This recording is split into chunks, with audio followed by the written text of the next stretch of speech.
Okay, so I remember we haven't mentioned the last time when we do the PCA analysis. We haven't tried this. So I just show you the code, and then we can try this in MATLAB right now. So this is an example to load some three-dimensional data. Those are points. But the points make a shape of this teapot. So the file you need to load in is this function. So see, so this is a particular function has been designed for as an example. So if you run this function, it will return a vector set. So there's a lot of points in this variable.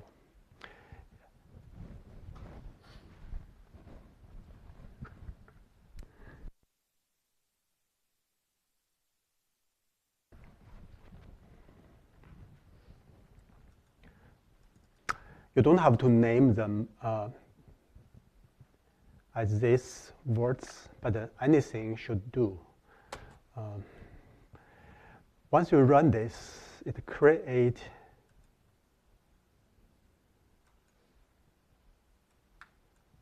a pointer sets. Okay, the three columns of data. If I double click this, computer slow.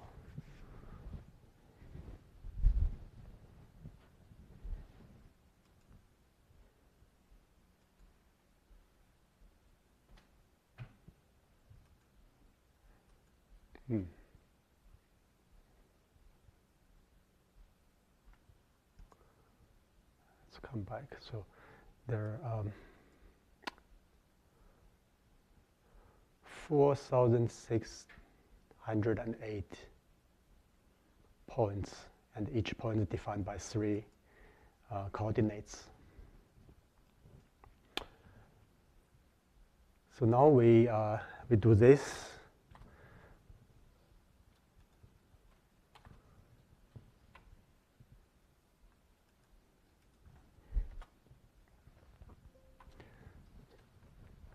So this operation centralized the points.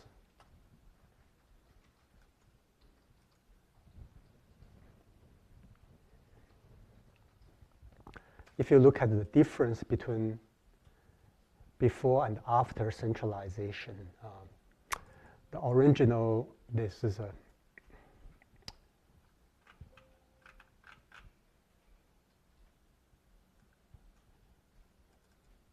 not centralized, but here the global mean for each three variables should be 0. Okay. Now the next is you can use a figure and a 3D plot.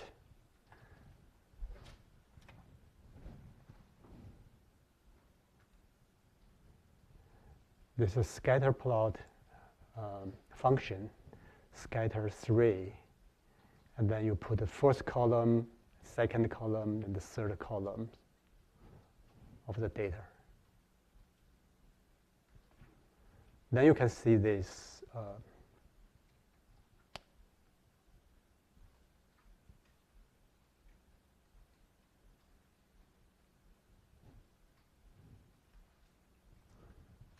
that's the code.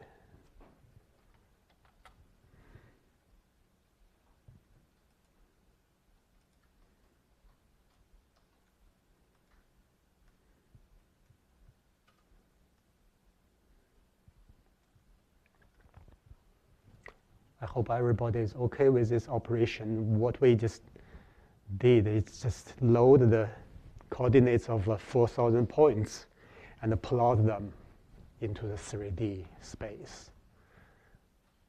And click this small icon, you can start to drag to look at this.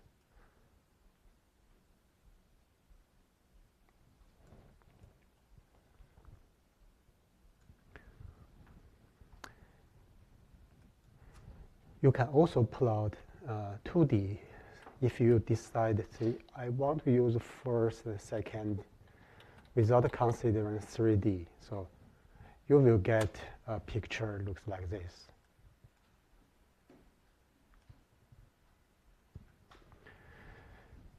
So you see, you can draw 3D, and you can also just 2D, use the first column and the second column to plot this. You can also use the first column, third column, or 2 or the 3. You can do the combinations. I can plot 2 and 3. Okay, so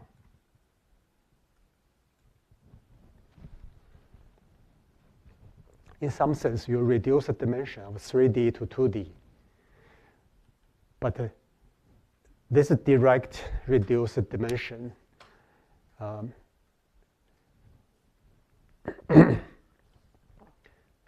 nothing wrong with this. It's just not rotate the points before we do the dimension reduction, right?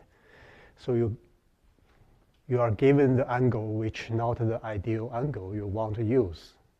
We have angle with dimension 1 and 2, dimension 1 and 3, 2 and 3, the combinations. But because the display is not what we really want to disperse the points, so want to do a PCA first, rotate that to change the coordinates. Nothing else changed, just rotate the numbers.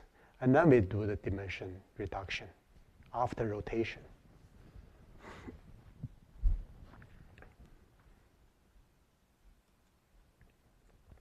So this is the code to find the rotation matrix, which is a U. You can just copy this because V has already been centralized. So let me close other figures.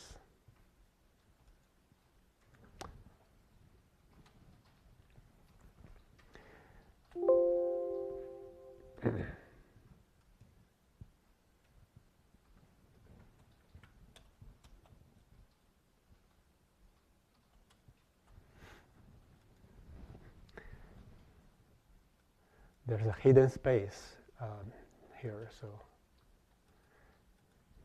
when I copy from the PowerPoint. So this PCA, as I said, the first written variable is a rotation matrix.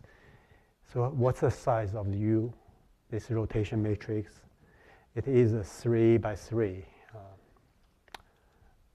because we are dealing with the 3D. 3 variables in the original data set. So this is our rotation matrix, calculated by PCA.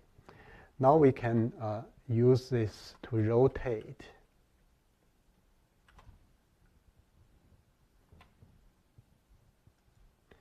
use this U to rotate your centralized data, okay? You know this rotation matrix, 3D, 3 by 3, and you multiply it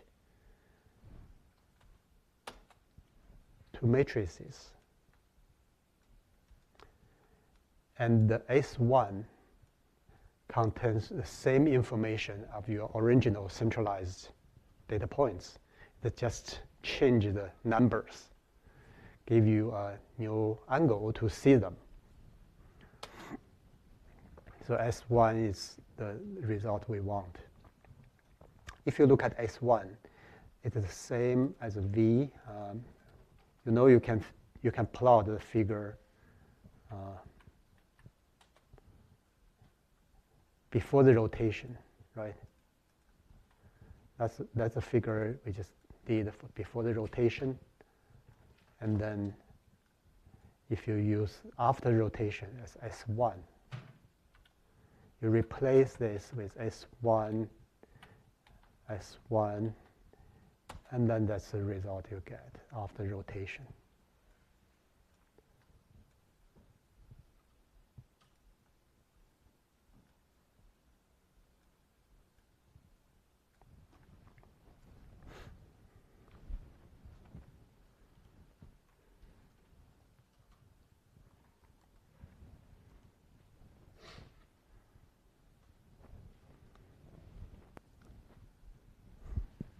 Are we okay with this example? So, question. Same thing. You get. I did the rotation. Yeah. So after your rotation, so you have S1, then this become S1. Oh. Yeah, you use original. Try S1. Okay. Yeah. Okay. Okay. Okay, I just check your teapot. Okay. Same thing. Good.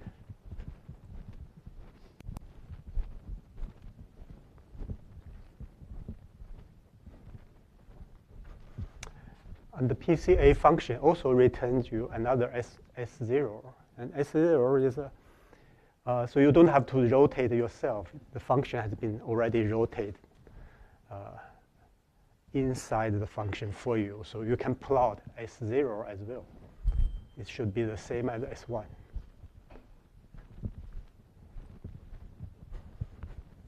So what I mean over there is, remember we obtain S1 by multiplicate your original points with this rotation matrix. So we use extra steps to calculate S1. But the PCA, you don't have to. And this is also S1, S0. Just one function will give you the rotation matrix and also the points after rotation. So figure if you replace S1 with this 0, which calculated by PCA itself, they're the same, essentially the same. Remember, you can also plot combinations of 1 and 3. So you use PC1 and 3 as your angle to look at this. Of course, 1, 2 display the most variability. 1, 3 give you just another angle. You can try 2 and 3 as well after rotation. Okay. So those are the second PC and the third PC. So you can do the combinations. So so PCA is not a dimension reduction technique. It's not a reduced dimension. It's just rotate your points and give you different angles to look at your data points. You can use this to reduce the dimension, but you don't have to. You can do from the original data, no PCA, you can still reduce dimension. You only consider 1 and 2 or 2 or 3 dimension. So just make the concept clear.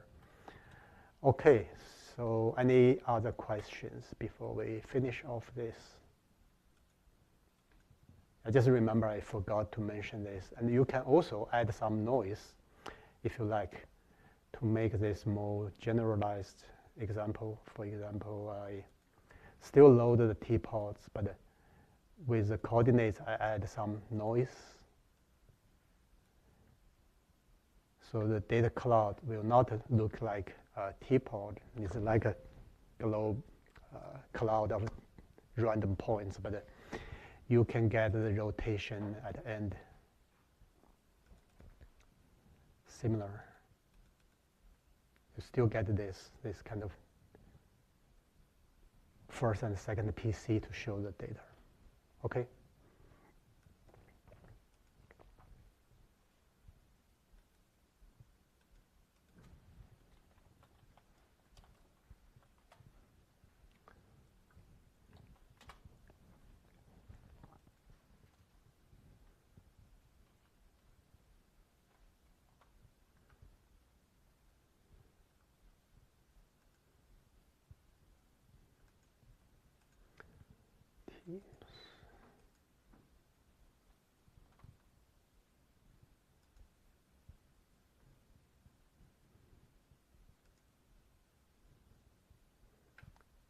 Okay, classification.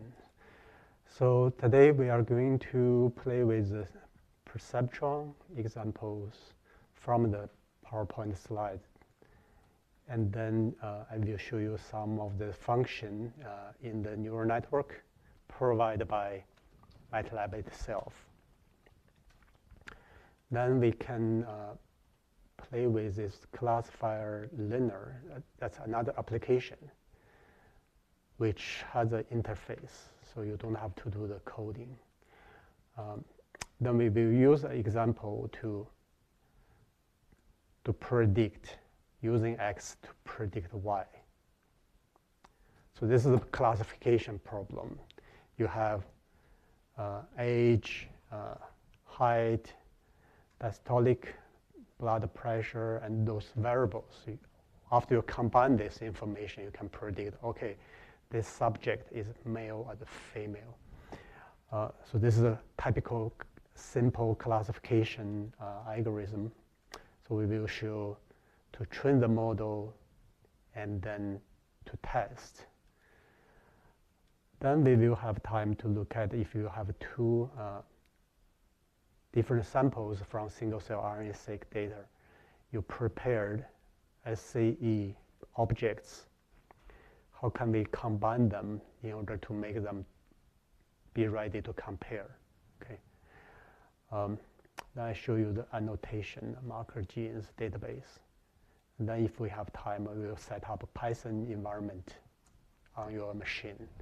Last week, we set up R environment, so you can run some R functions directly, call this R function from a MATLAB, and then return the results. I remember I had a bug, and that's already fixed. Okay, so perceptron, and this is a neuron people use to simulate the neurons and use this to pass on information from input layers to next layers. If you have multiple layers of neurons, you build a neural network. So this is a unit element, so just one of the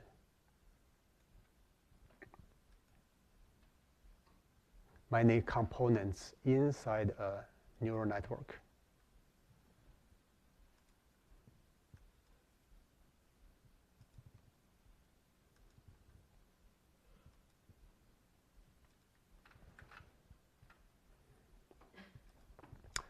So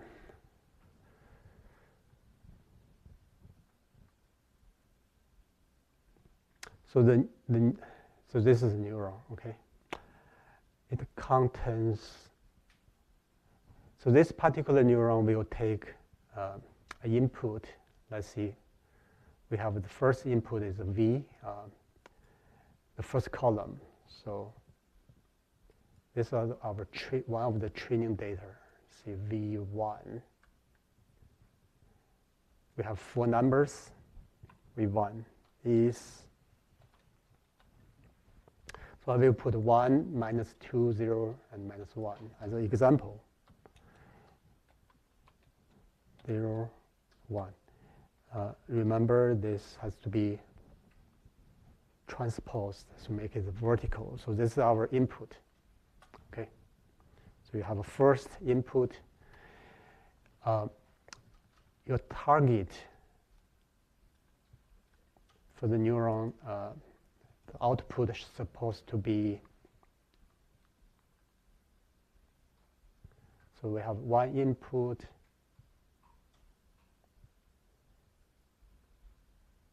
and then the output we expect to be 1, okay?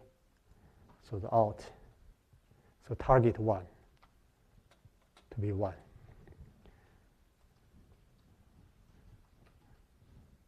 Then we have another input, 2, so let's see, the second training data, we have 0, minus 1.5, minus 0.5, minus 1.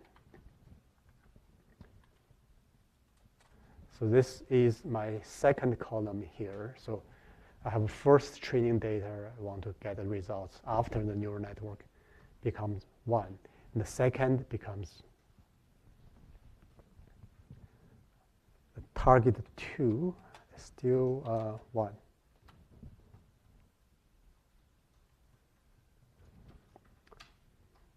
Then I have my third point.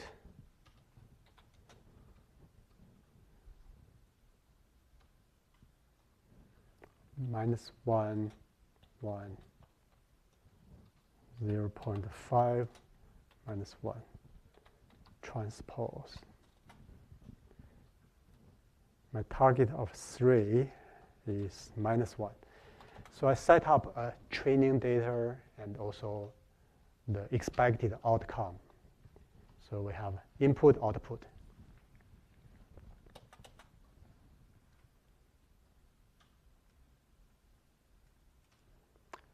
Then we can define our perceptron. So this perceptron is given by a vector of the weights. So let's see this weight is 1, minus 1.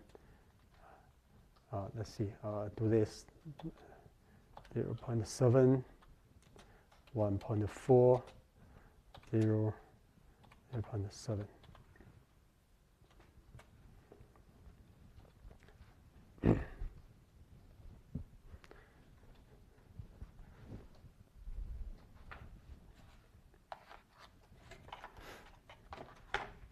So I created this particular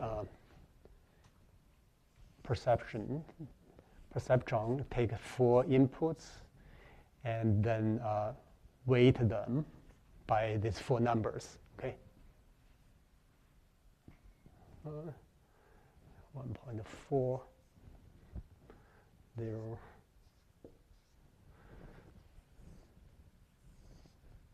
So this creates a particular perceptron, one of the neuron. And then I use a sum function to give the output.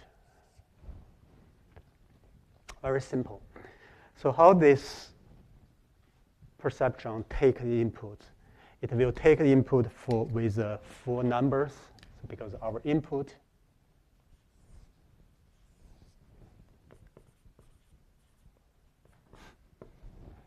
point, if the first one should be that, we have 3 training data. The last one is this. So if I use the last point as my input, it will be -1, 1, 0.5, -1. So you gave this to the perceptron. Then what you will do is do dot product. So you will multiplicate with 3 with this W. So I'm doing the training, but not start from the data point 1, but I use, because the data point 3 is here. So I just try with this, multiply that by that. So how can we do that? We just do the V3 times W. Can I do this? It's not what we want. We want to do the dot product. So we need to transpose one of these. So the vertical is 1 by 3 V3. So this should be 3 by 1. Okay. So which one I should transpose?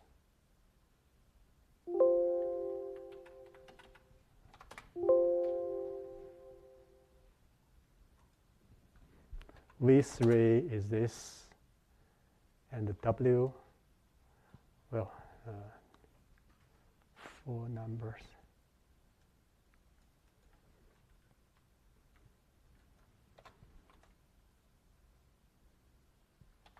Let's just do dot.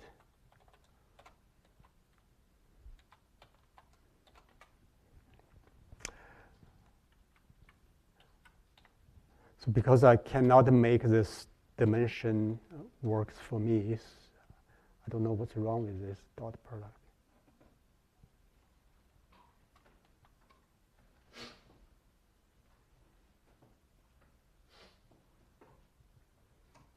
Is this what we need?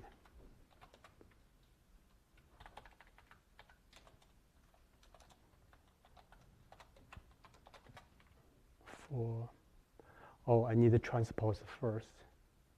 So we need to do this, transpose this times W. No.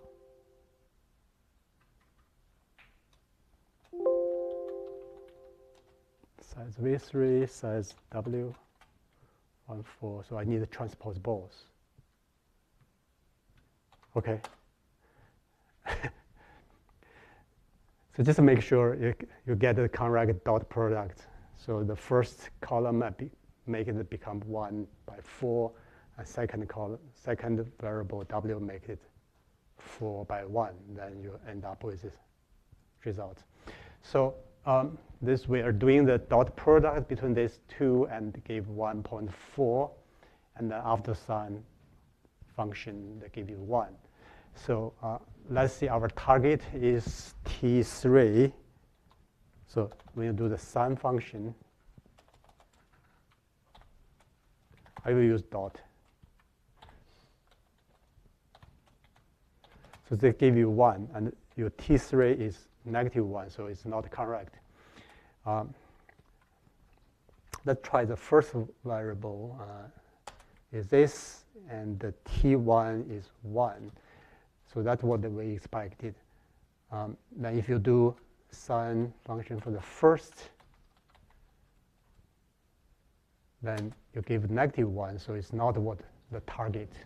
It's just opposite, right?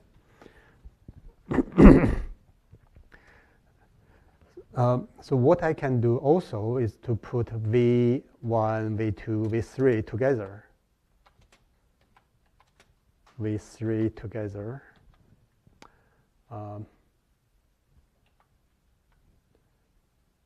Transpose them, and also times transpose the W. And then using the sine function.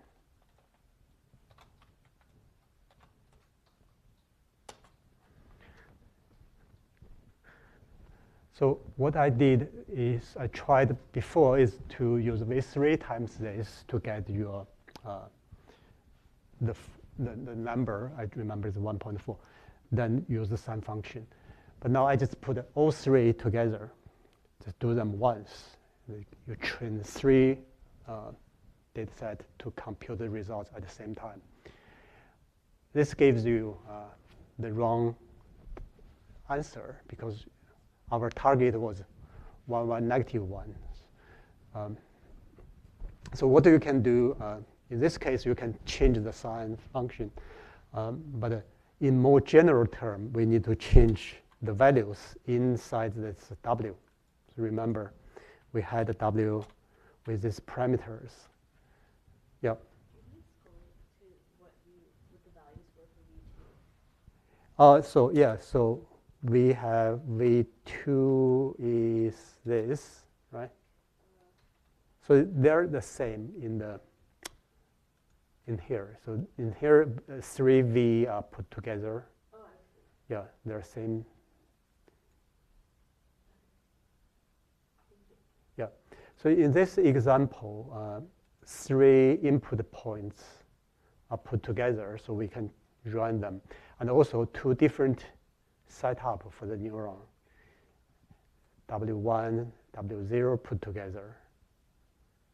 So you can compute the outcome for 3 inputs and also 2 different combinations of the parameter. Give you the results and see which one you really want.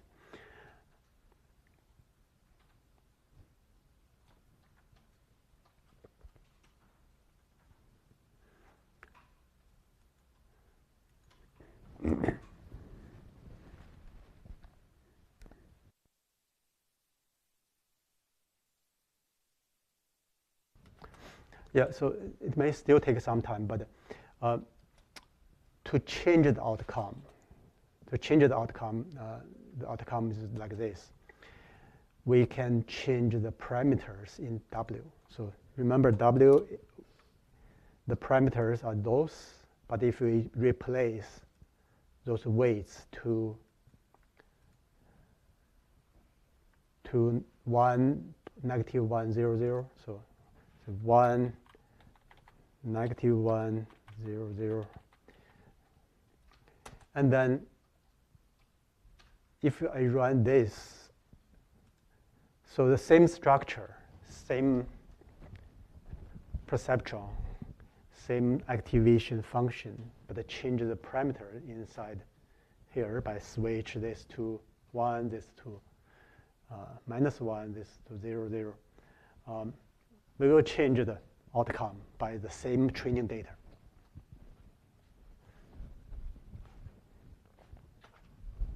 So I replace W using the values here, 1, negative 1, 0, 0. If you train the same input, you get a different, the opposite sign. Okay.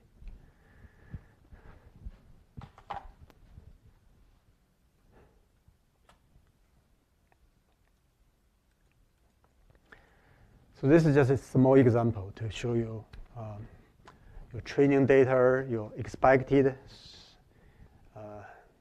positive, negative 1, and you can change the parameters of your neural network in order to make the training data give the right answer you want.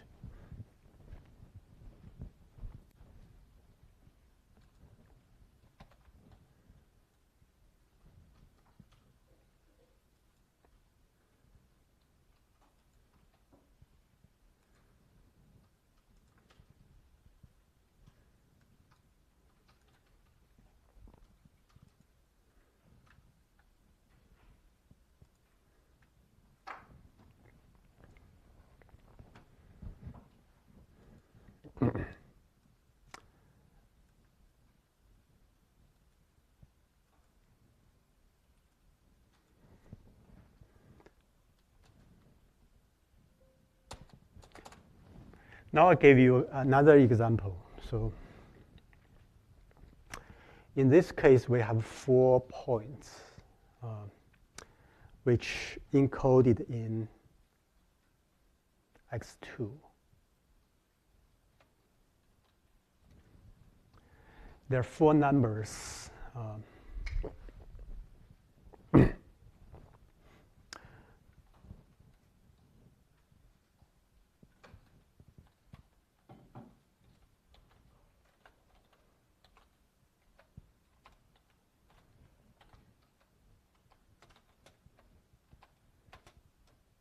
To make this more generalized, I will add small random numbers around each number.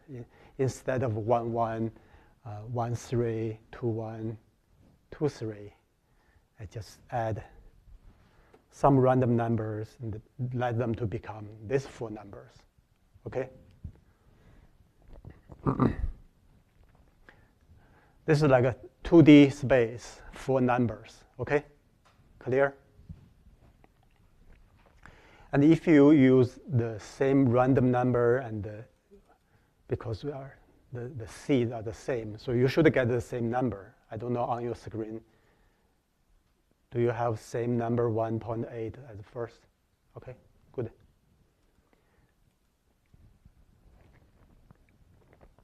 Okay, the outcome of our target inside this variable. So we want to give, once you have this first column, the first point will be assigned into 1. The second column, this number will be categorized as 0.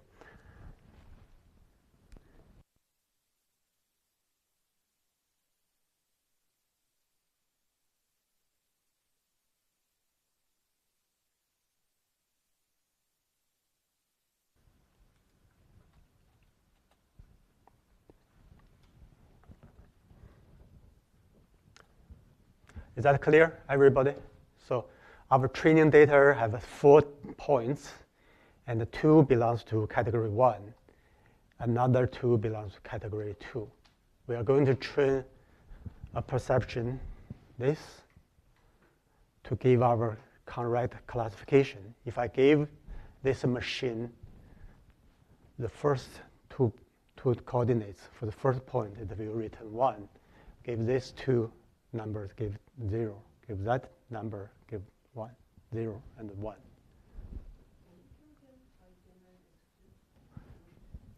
Oh, just type that in. I just type those. No, X2, X2.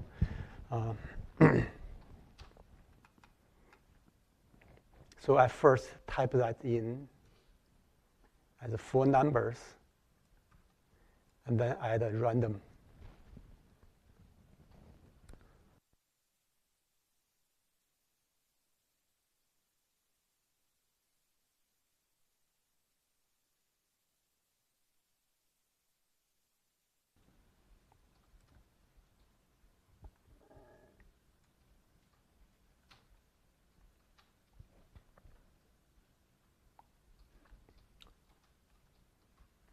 Okay, so we have training data, for training data and expected outcome.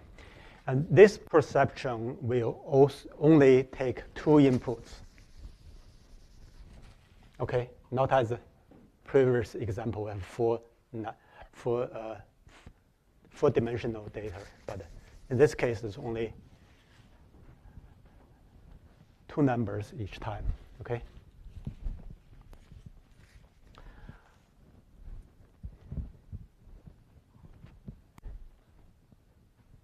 So our first number is in 1.8, another 1.9. The second number, 1.1, 3.9. So you can imagine in the space where they are.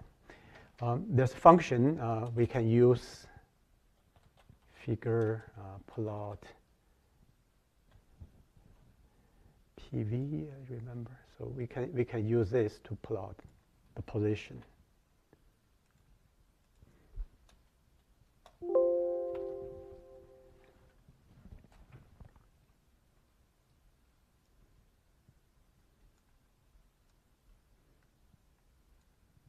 Okay, I make sure you understand this.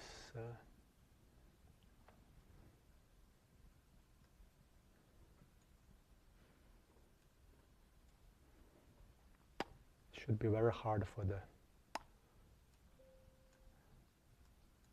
Let me do that again, because the example is very hard for the program to run. Let me do this two again, and then let's set RNG to default. Then to do this again, to add a random number. Our target not change. Oh, still difficult.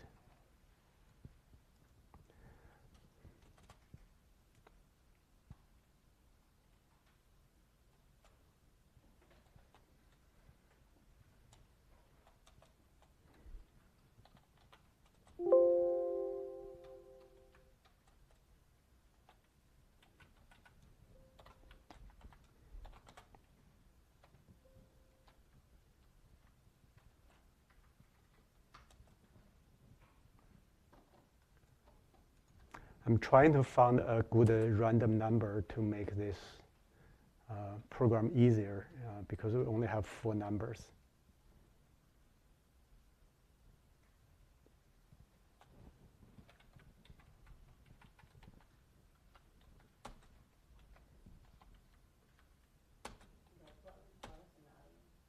Mm-hmm.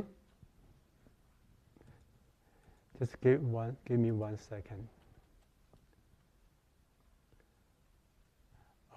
Let's do this. X2, then default, then we add smaller. So make this 0.01, okay?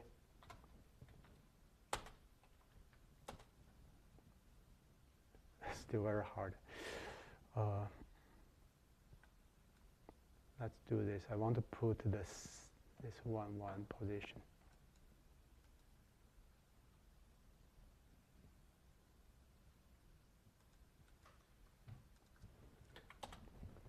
So what I'm thinking is this category is very hard for the neural network to find the separation because the two categories are in the two different places, and you can very hard to draw a line to separate these two categories.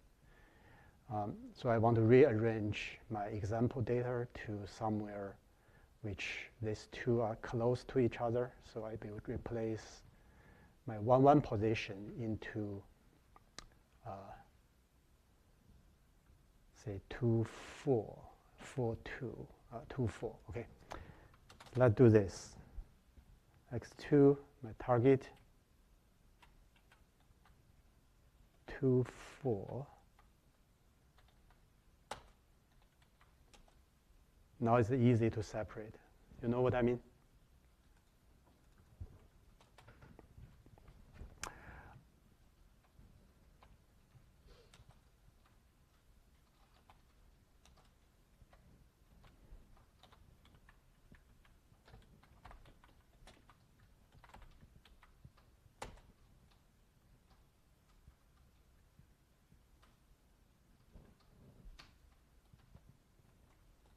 Do that again.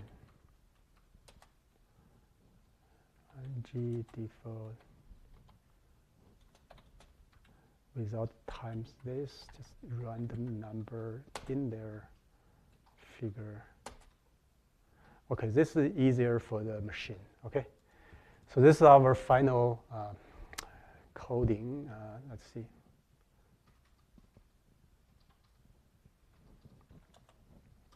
So I will run that again, okay? X2 is this, then we set random number into default, and then X2 plus a random number to make this more generalized, and target still this, and then your figure is this. Okay, this is the final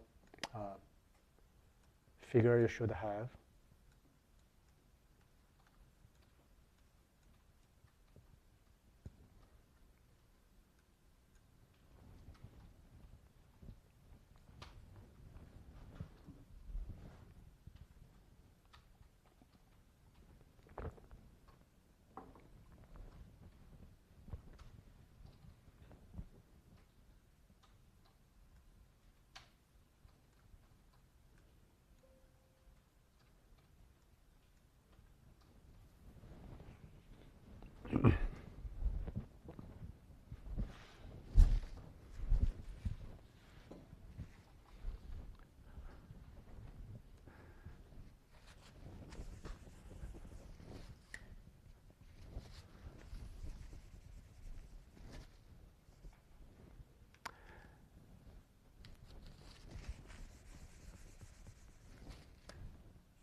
So our goal is to give this number, for example, or give this number, it will generate 1. The other two numbers will generate 0. So the outcome is either 1 or 0. So that's a perception. We will change W1, W2. So that's W0, W1.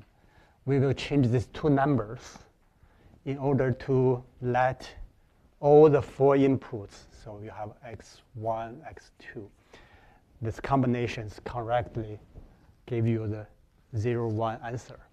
So that's our perceptron.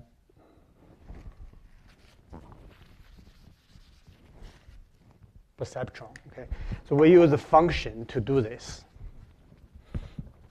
So let's build this perceptron.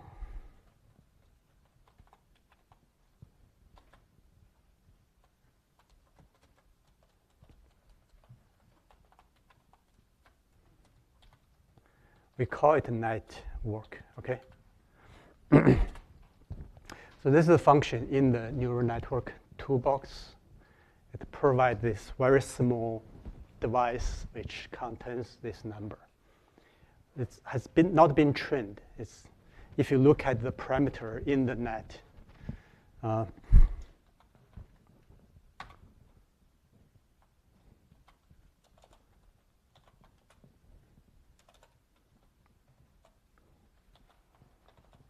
Yeah, so there should be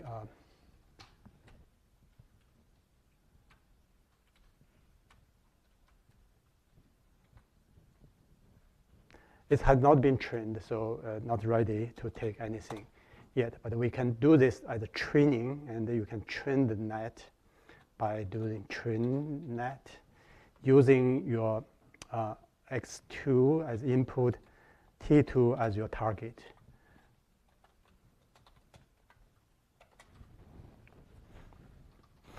So what the program is doing is to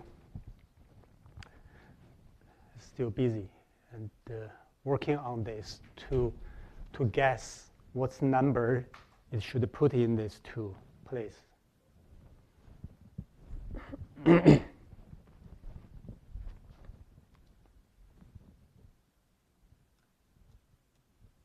Okay, my training is done, and this is input, this is target. And we can look at the network diagram. Okay, it's very, very simple one. It has W and also a B, a constant variable.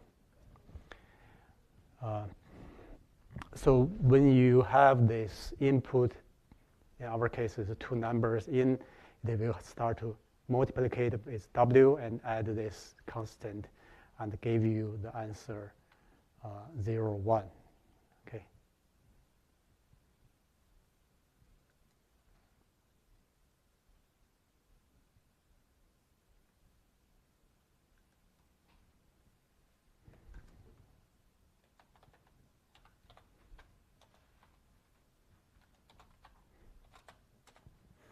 So this is the two numbers has been trained.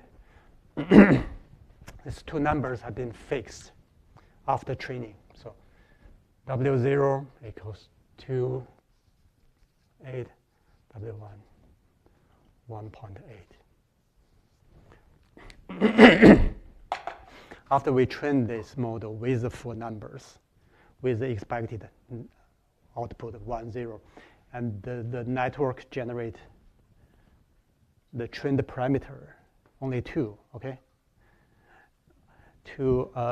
We also have the B. B is like a constant. You have to have that in there. So B is negative 28.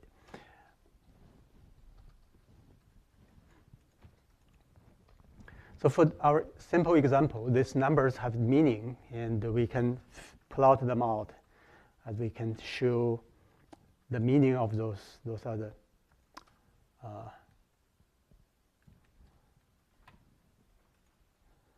slope and intercept.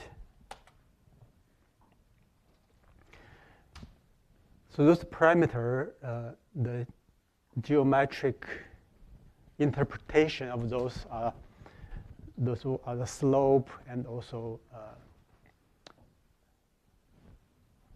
intercept. So give you the straight line here, allow you to separate the data to which above the line and under the line.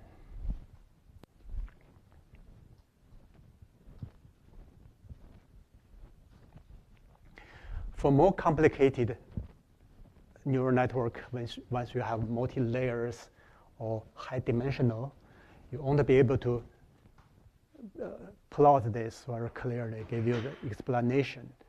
So there's some, but the same principle.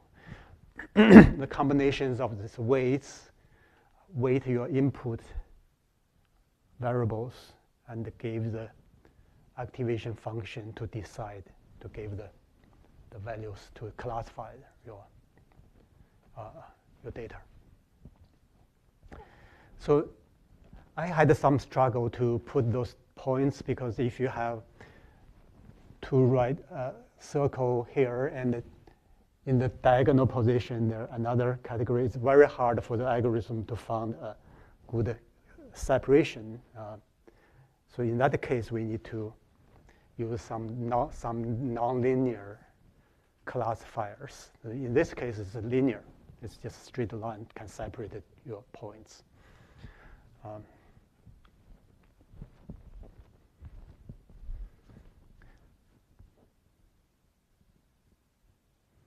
By the way, this plot PV, plot PC are small functions inside the neural network toolbox. They're not commonly used. It's just for education purpose. You can plot those. You don't really need this function to plot those points because you can do this yourself. See, I plot first point in the location and use a circle, second point in that particular coordinates, use cross. So you can do this, but it's easy for the built-in function to do this, okay? This is to use your trained model to plot the straight line, to make a separation.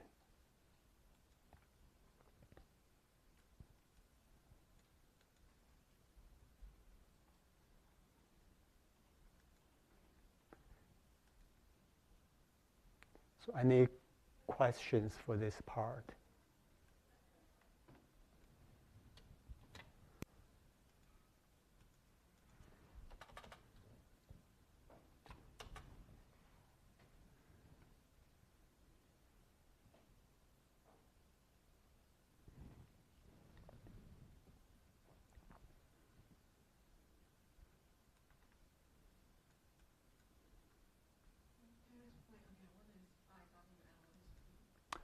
Yeah, so this is the parameters.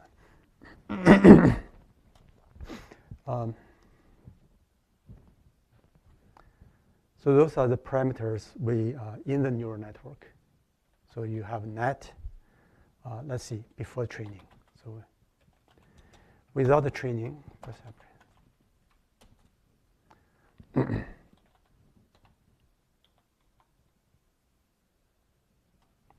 There's no parameters, okay? They all zero, no numbers. But you need to have this network to be trained.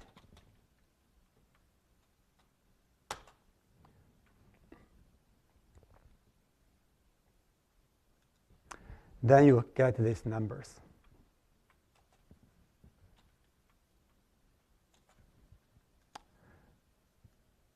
So those numbers gave you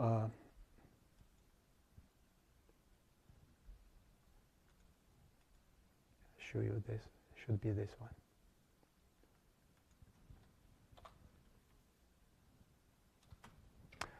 So these numbers gave you the define this line here, basically.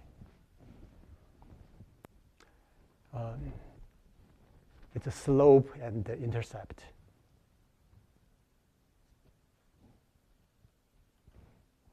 This line it has been found by the neural network training, and you basically found these parameter combinations, slope and intercept, until you found this line.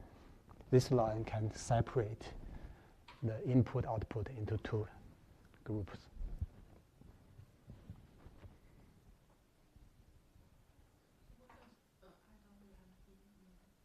The B is the last active function. You add that in to make you greater than or smaller than. You can plug that in to try. You can do the dot product between this and that. Then you add the B. You will get 0 or 1.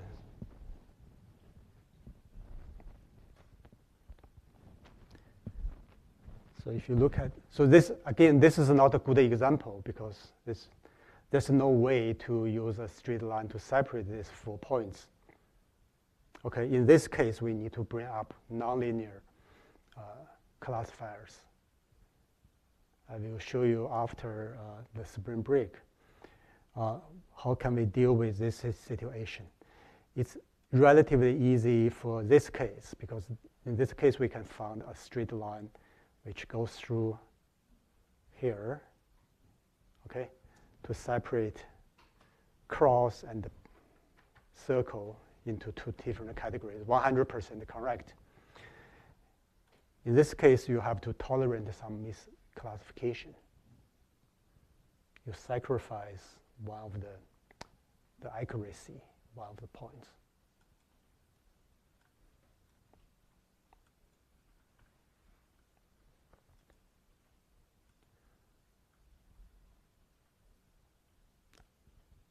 Okay, so again, Kexing, so B basically define where this is located, this bar.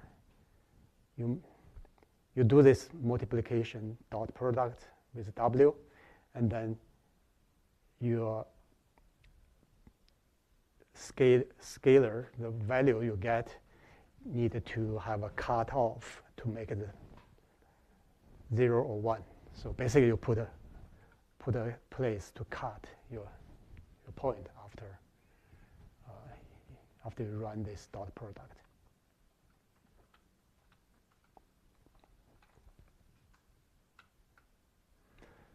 Okay, we can take a 5 minutes break, and I'm going to prepare this deep neural network applications for you.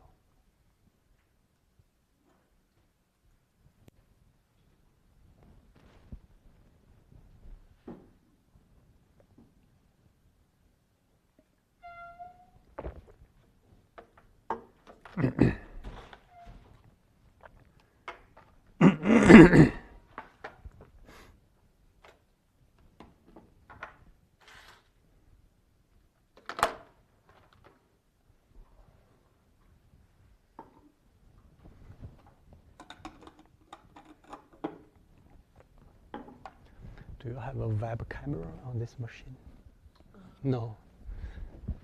No camera.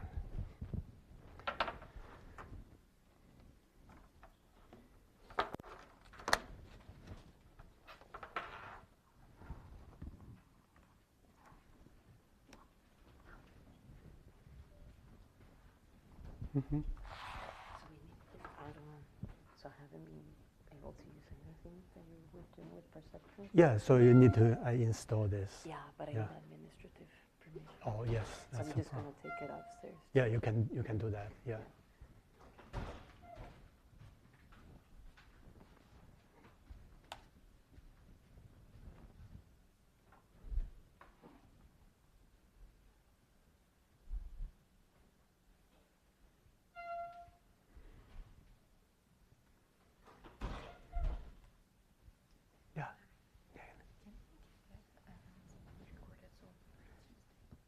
Yeah, sure. I will.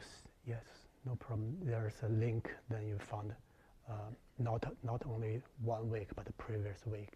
You also have. Not yet. I can send you.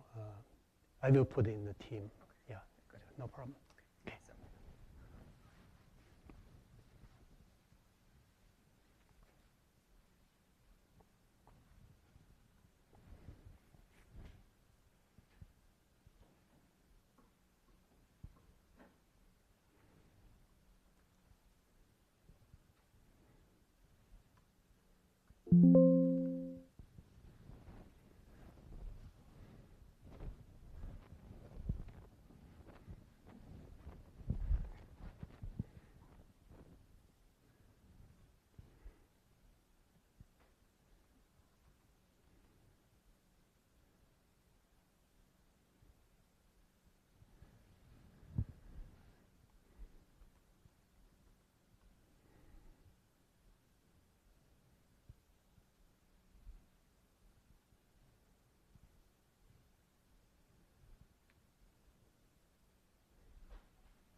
Okay, so in the machine learning, in the classification field, when we talk about a model, we need to know what is framework the model is used to build.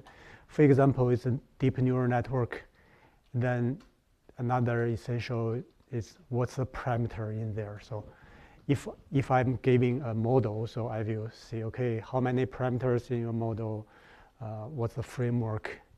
So in this particular example, I'm going to show you is a model called the squeezed net. It has been trained. So this model has been trained, and so it looks like a data file and contains parameters.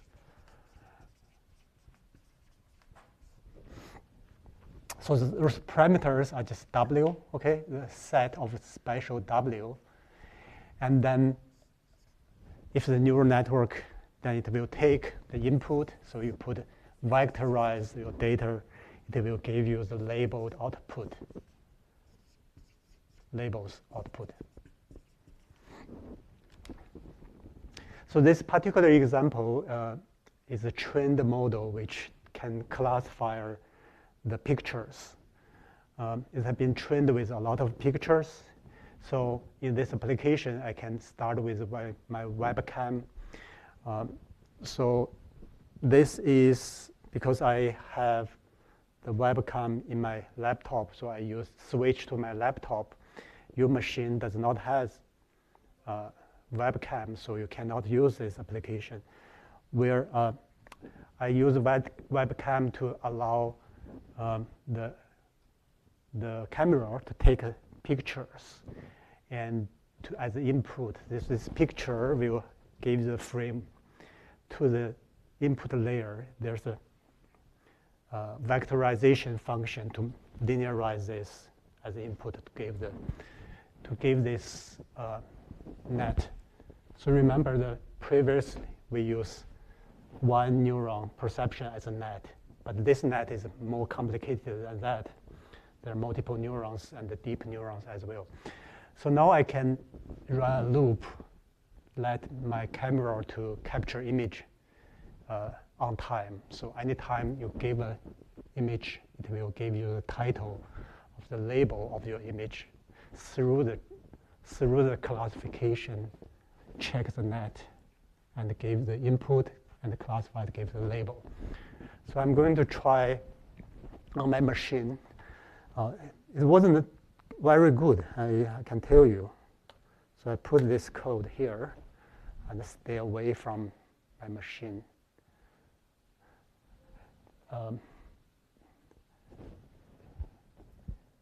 Still busy, so it's trying to come up with something.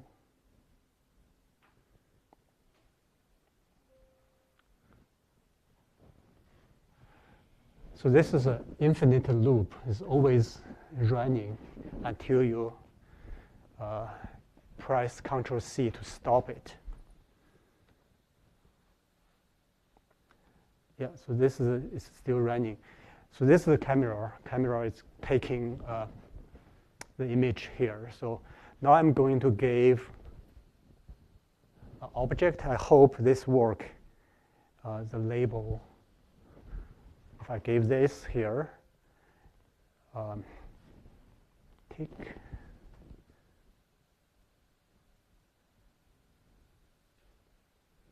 So depends on the sample.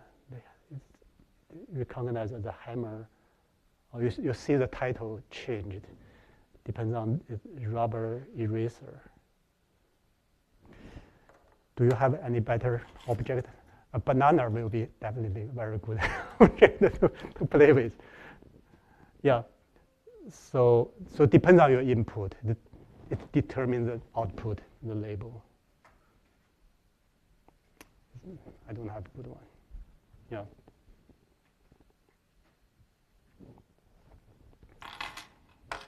Yeah, just give you some idea. So because my hand is here, so I hope.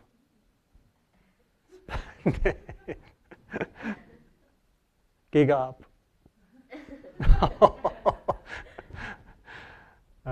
So this model is not really good. It's not a well trained.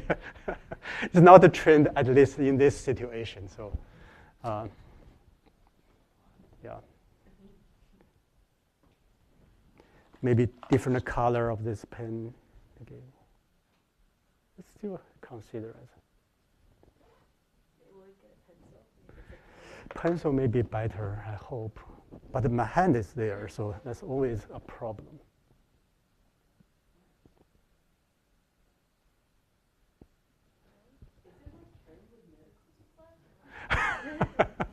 Could be.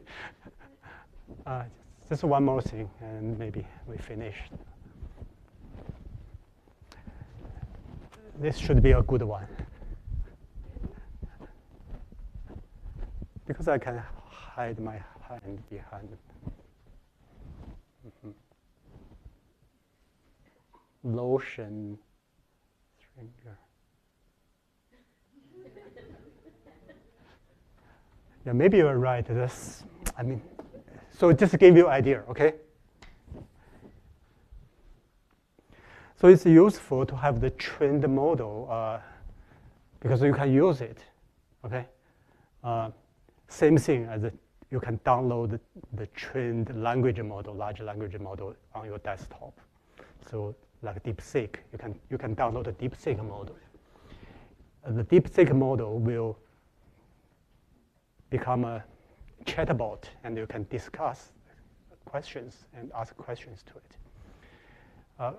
If we have time, I can show you how to do this ChatGPT local on your machine. Not this model, not for this purpose, but like ChatGPT-like stuff.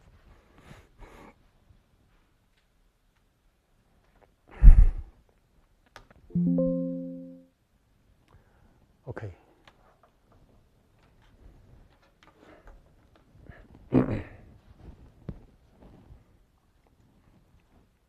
So to find more information, you can do doc neural network. If you haven't installed it, you can ask IT to help you install on your machine, because our campus license contains the use of this deep learning toolbox.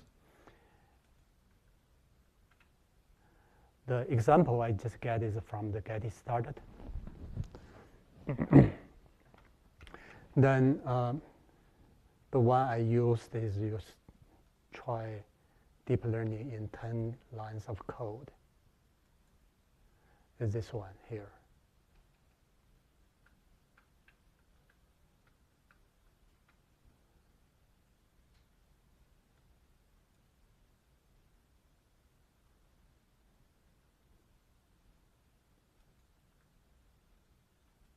Hi, my name is Joe Hicklin. I'm a senior developer at the MathWorks.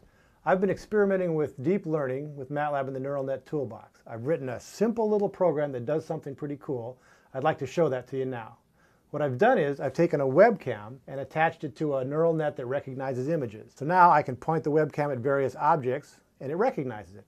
A corkscrew, or maybe a screwdriver, or perhaps a revolver, a harmonica, a teapot, a shovel, that sort of thing. It's not perfect, but it does a pretty good job. So let's look at the code that does this. This is the whole program right here. It's just 11 lines. We're going to go through it, but we're going to do it in 3 separate stages. We're going to clear the workspace. We're going to ask the camera to connect to the webcam, have the camera take a picture, and then finally show that picture on the screen. So when we run this, we should get a fresh picture going on here. And that's the picture we just took. All right? But that's a still image. We want this to be in a continuous video. So we're going to add 3 more lines to put it in a loop. We'll put a while loop around the code that's taking the picture, and we'll add a draw now so MATLAB draws immediately. When I run this, we'll get the same thing, but now it's a live video. All right, finally, we need to add in the neural net. I'm using a network called AlexNet. AlexNet is a large, deep, convolutional neural net. They trained this network on over 1 million images, and it can recognize about 1,000 different objects. I've downloaded it, and now we're ready to use it. This line is going to ask the network to classify the picture we just took. So we'll pass each picture to the network, and it will return a label of that picture. Before we do that, we have to resize the picture to the size that AlexNet expects. It was trained on a particular size of image. Finally, I'm going to use that label in the title of my picture, and I've got to convert it to a string with this command right here. So we're all set. Those are the lines. Let's run it again, and we're running again. I can recognize a keyboard, or maybe a space bar, recognize my mouse, or maybe it's a spatula, and there we go. I hope the simplicity of this program encourages you to try out deep learning. The next natural step would be to try transfer learning. Transfer learning is where you take a network like AlexNet and retrain the last few layers on your own particular images. That'll result in a network even better than AlexNet for your particular images. If you are interested in learning more about how to apply deep learning to your problems, check out the links in the description.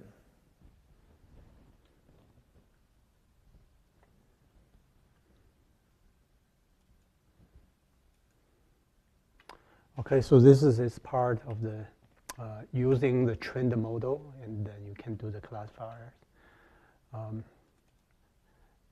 So I realized the network, the tutorial used is different from here. This is smaller, and AlexNet is bigger and should take longer to download, but maybe it's better than this. Okay.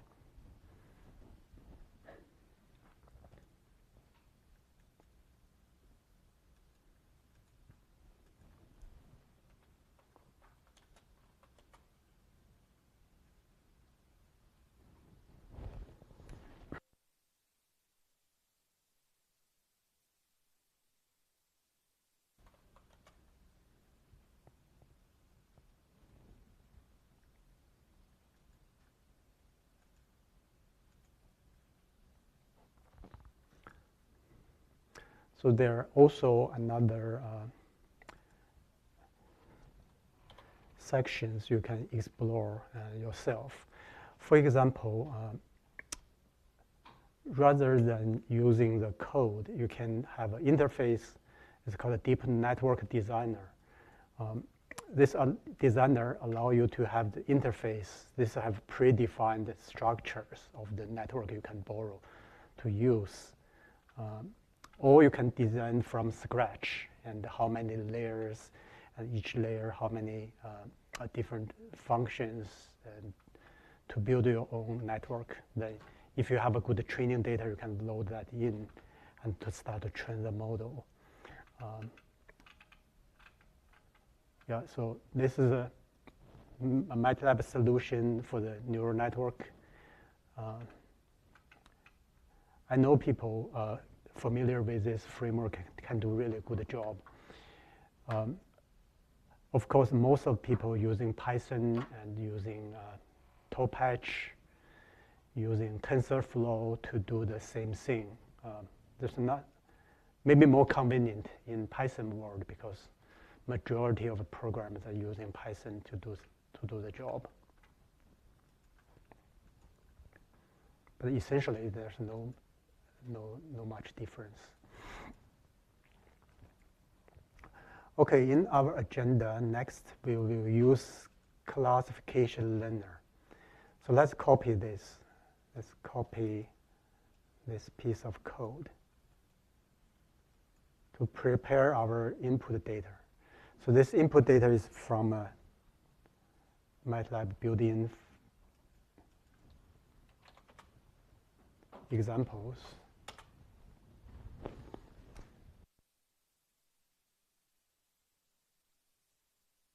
We load a MAT file, and this MAT file is a patient information file. There are 100 samples, and those variables. So we put several variables together, okay? They're in the vertical format, so there are numbers for 100 numbers for each variable.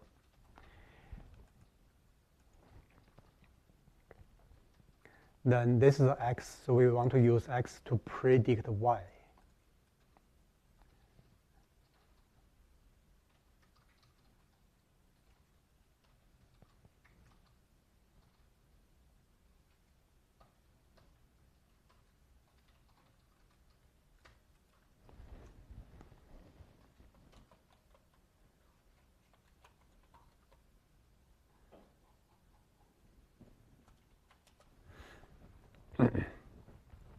The program we are going to use is called a classification learner. Okay, this gave you a interface GUI.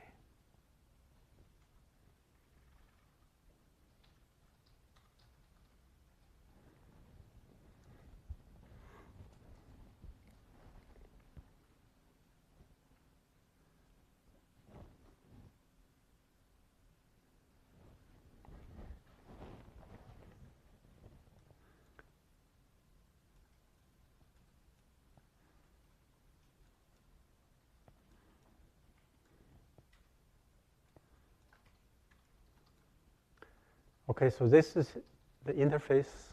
So you need to start a new session.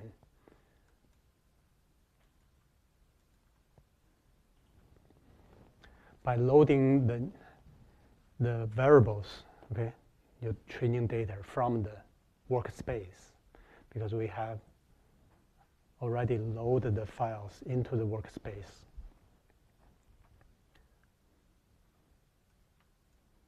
Now from here, we select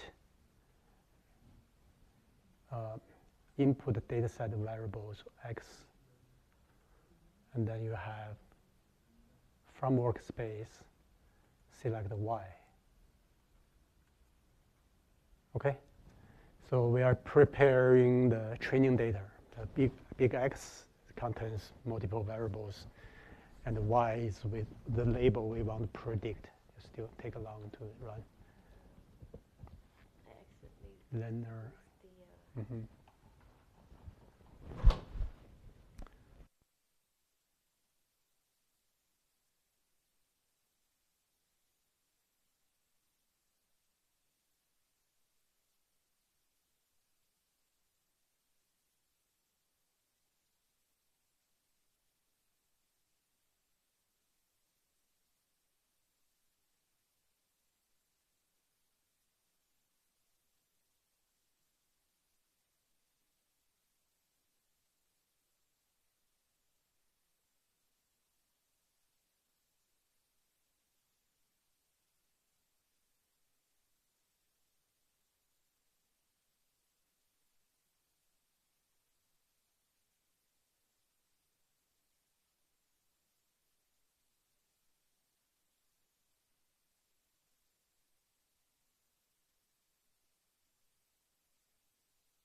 You can change it to 10, it take longer to train, basically, to test. Doesn't matter. Yeah, so from here, the input, you see like a variable x, go down. Do you have the x? Yeah, good. Then from the response from the workspace, then select the y, because we prepared the y as. You want to use x to predict y, the labels. Okay.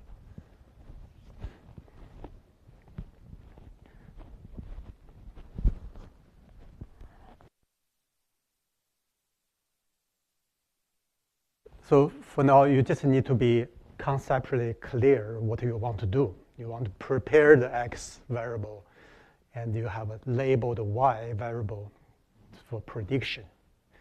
It has to be matched. You have 100 inputs here. The y should have 100 output. So if you select the wrong variable, you won't be able to make it. Now, so we just keep this, and to validation, you can use other validation, but the cross-validation certainly will be good. So you start a session, the program will prepare different models. So we have already done to load information, open, and load the samples. And then we can have a feature selection using PCA or not. That doesn't matter, okay? In our small case, we don't have to do this. Unless you have hundreds, thousands of variables, you really want to select those important ones to build into your model. In our case, we just have 5 or 6 variables, so we just use them all. For the simple data, we don't need to do the PCA. You can if you want. And then from here, we are going to select the models. So models, if you look at them, they're LDA. We learned LDA, right? So you can select, we want to use LDA. We want to use Gaussian naive Bayes. Okay, it's okay. Anything makes sense to you, you can select. SVM, we haven't discussed yet. KNN, right? You know what KNN is, put KNN in there. So the program will try out all different of this selected model. And it will give you the output, say which one give you the highest accuracy, which one give you the most robust outcome using cross-validation. We can also choose narrow neural network. So those are the terms I know, so I choose them. If you have no idea at all, you can use all quick train. Maybe select all of them. Maybe select all linear. Select all the trees. For this small example, you can select them all. It doesn't matter. And then we just click this to let the program to train using the model you selected.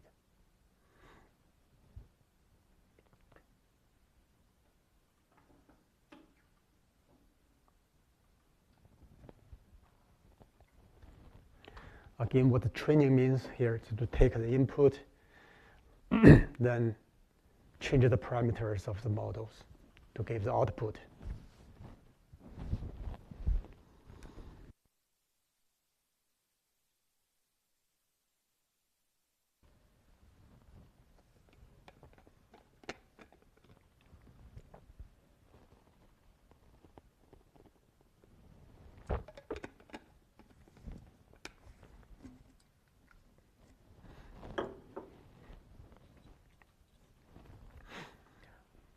Okay, so once this training is done, you can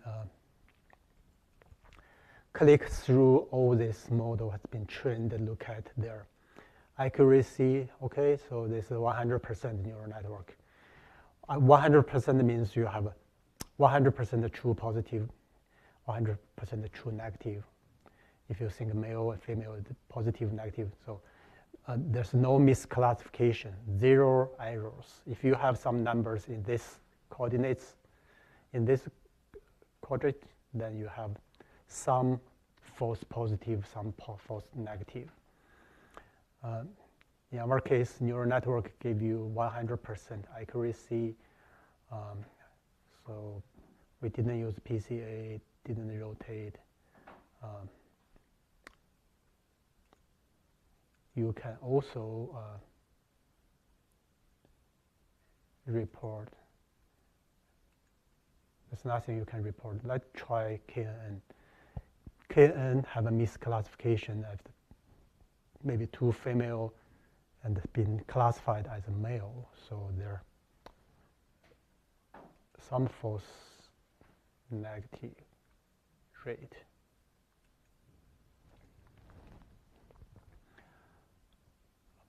And here you have also ROC curve. Okay, so this is ROC curve for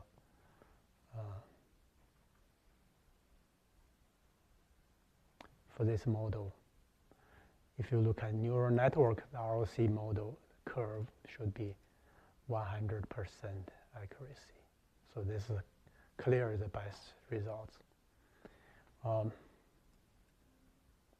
there's a little bit off with the false positive rate, the KNN.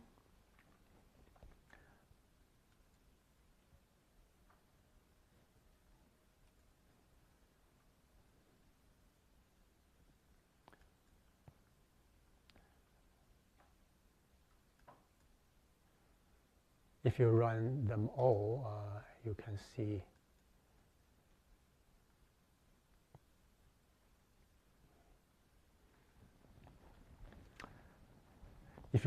I selected them all, so just give it some time to run all the models.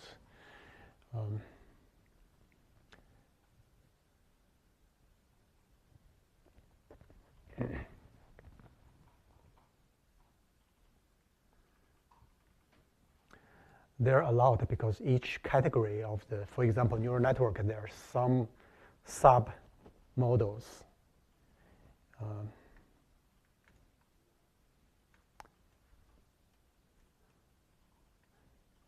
So for this simple example, it doesn't matter which model you use, it's always very good results.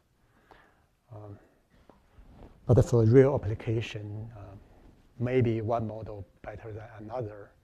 I have collaborators from a small animal clinic. They want to use information from the clinical data to give diagnosis for certain kind of dog disease. So you can use this to build a model, and especially you have an Excel spreadsheet input, it will be very easy to put that data in here. Through this click, and you can generate a good model and export your models. Okay, here you can save your model. Save your model, and anyone else has MATLAB, they can take that, set up the parameters, and give the same input, it will generate output. You can do a real application very easily.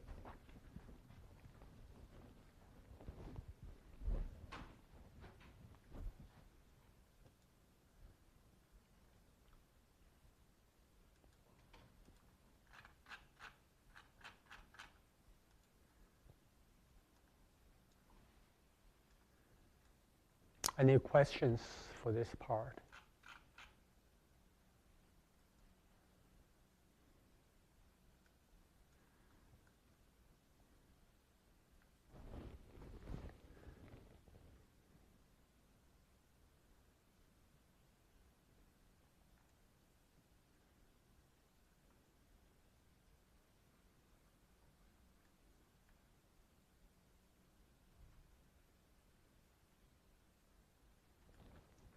So the support vector machine is one of the largest classification method we haven't discussed yet.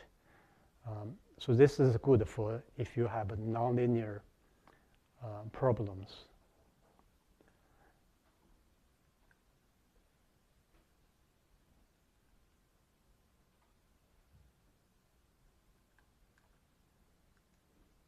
Okay.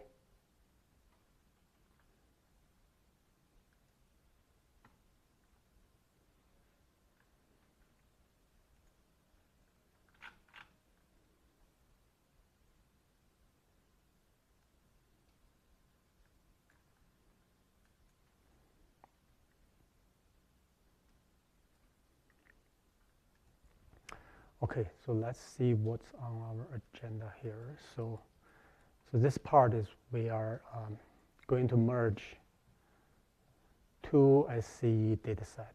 Okay.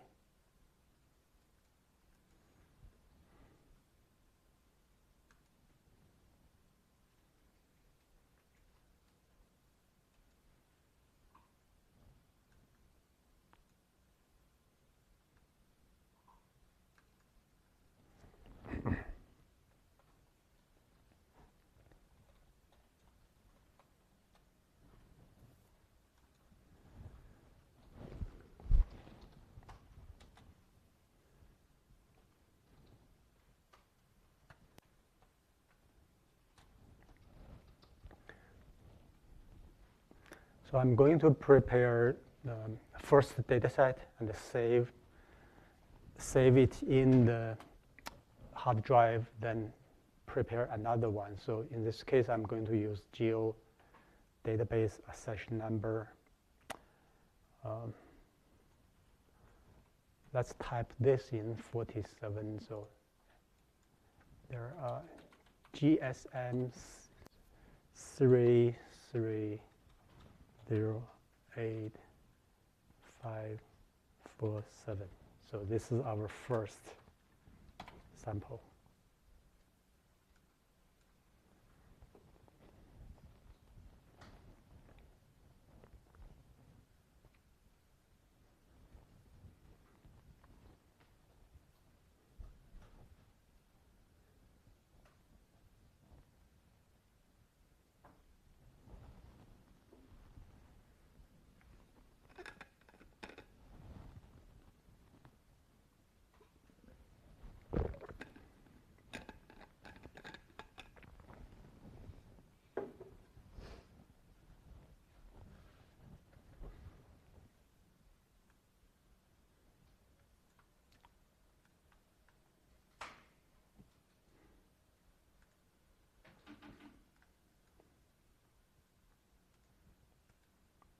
So this number is what we are using.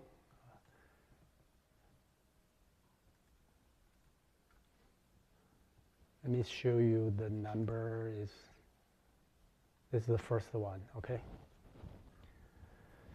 GSM number.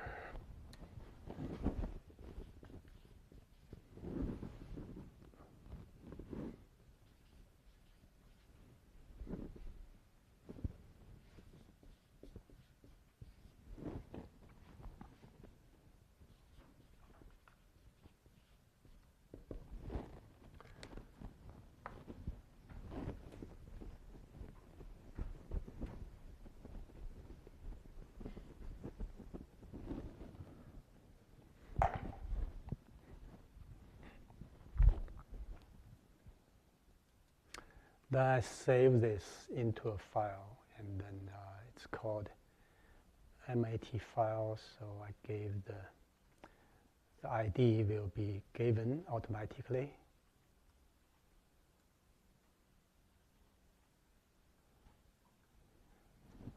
So this is my sample 1. My sample 2 will be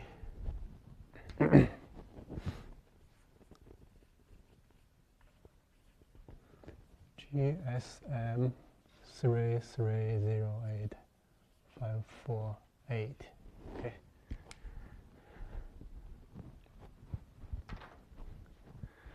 I already saved this, so I can click here to import another one. The current one will be replaced. I continue. I use a session number again, 48.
Now I check the metadata. This is 48.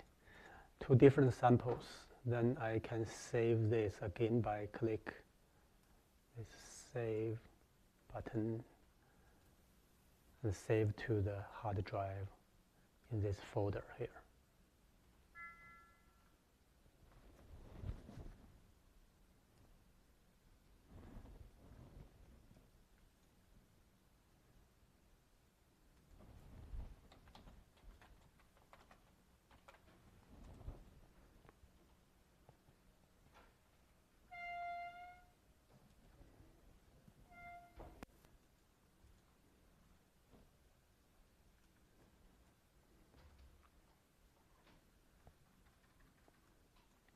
Now I can, because I have these 2 files and each contain different samples, I can start to load both of them into MATLAB to allow these 2 different sets of data merge and also start to compare them.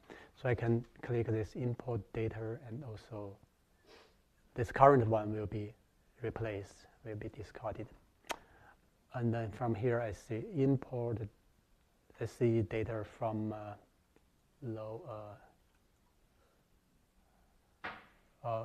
from the first one. Okay, you can select 2 files. If you have these 2 variables in the workspace, you can do this as well. But for now, we just select the first SCE data files, then select both of them.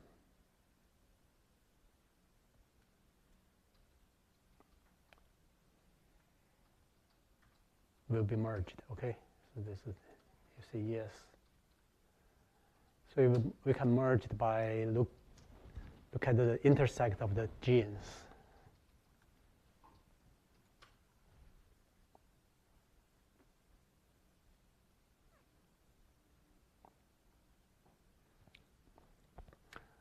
If you do this correctly, there are 8,874 cells. You can look at the metadata. I hope you get the information from these two files, okay, name of files. And then you can see we are label the batch ID using this label to give you different colors of these two data sets.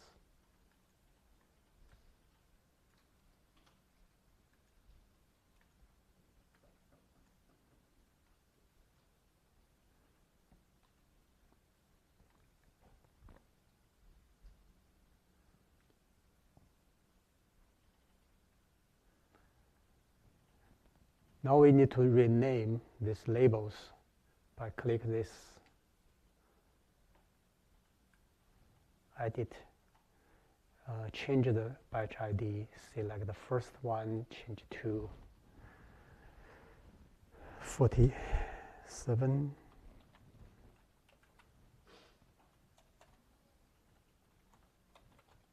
sample 47, and then select the second one, change it to sample 48.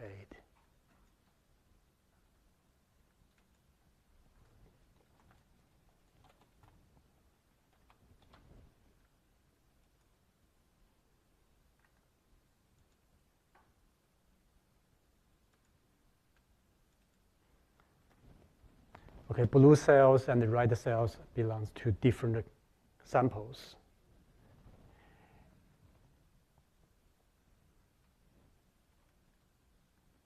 You can click this single-click solution to, this is mouse data, so we select the mouse to do the cell type annotation.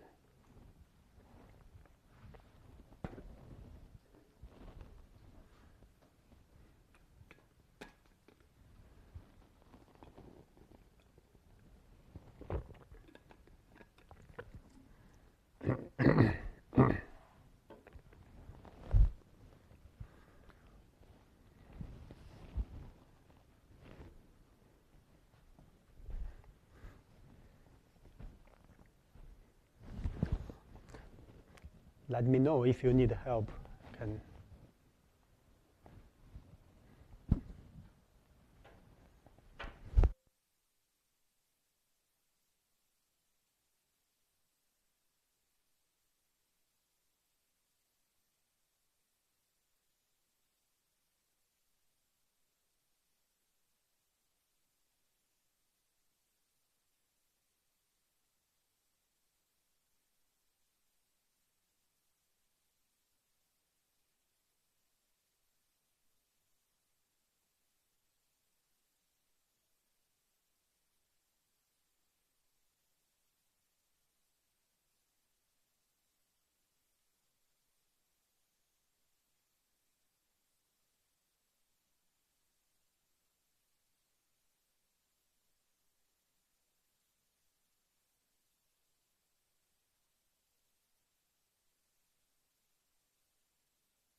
Okay, yeah, so that's quite a lot. Yeah, the different, you use different Because I typed in data the set. wrong one for the 48 one.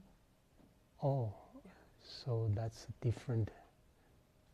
Anyway, just do this.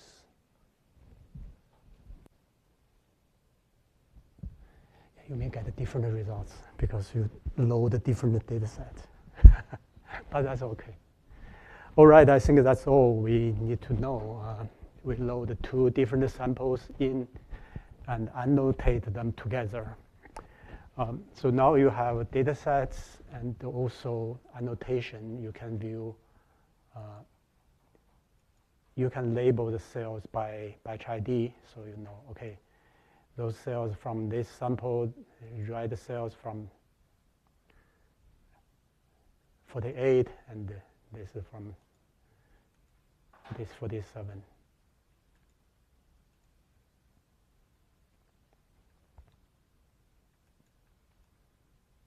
Okay. For the comparison, you want to compare 2 different samples, but compare same cell type. Okay. We need to, for example, extract same cell type using this. I select cell type, and then I extract alpha cell out. So this function allows you to select alpha cells out from 2 different samples. Then you are ready to compare. So I extract alpha cell out from the original cell population.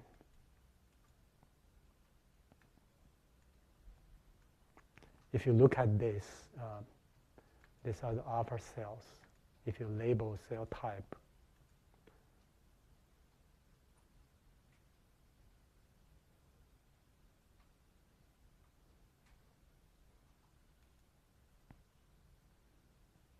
should be these blue cells, right? Those blue cells, alpha cell. So you have 2 clusters of alpha cell. So this group here and this group here, it has been extracted out. They are different group because they come from 2 different samples. They all alpha cells. So this extracted sample allow you to start to compare alpha cell against 2 samples each other. Okay, I hope you follow this and you know how to extract the cells, and then to do the next review, do the downstream by just do the cells type specific operation on this. You can start to do the comparison DE between samples. Okay, between these 2 samples. Okay, I think this is only very beginning. You prepare samples for cell type specific comparison. So you know how to load them and separate, relabel the samples and separate the cell types. Okay. Let me know if you have any questions before we finish off this week, and enjoy your holiday break, spring break. No exams, no homework.